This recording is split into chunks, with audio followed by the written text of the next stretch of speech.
போல கெட்ட குமாரன் நமக்கு ஒரு ஸ்டோரி தெரியும், ஒரு ஓமை இல்ல.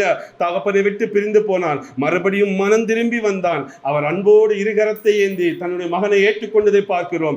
எந்த சூழலிலும் எப்பேற்பட்ட நிலைமையிலும் நீங்கள் ஆண்டவரை நோக்கி வருகிற பொழுது அவர் இப்படியே இருக்கிறார். சிலுவையிலே எப்படி தன்னுடைய 2 கரங்களையும் விரித்து வைத்திருந்தாரோ அதே போல ஒவ்வொரு நாளும் உங்களுக்காக சிலுவையிலே ரத்தம் சிந்தின ஆண்டவர் அதே கரங்கள் உங்களுக்காக விரிந்து கொண்டு இருக்கிறது என்பதை மறந்து விடாதீர்கள்.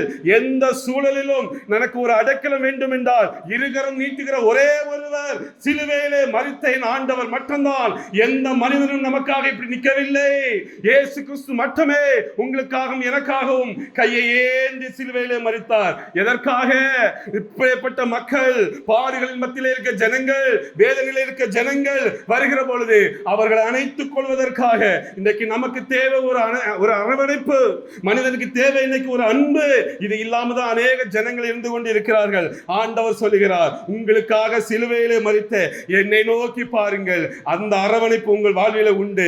எந்த சூழலில் வந்தாலும் உங்களுக்காக என் கரங்கள் விரிந்தே இருக்கிறது, உங்களை அணைப்பதற்காக.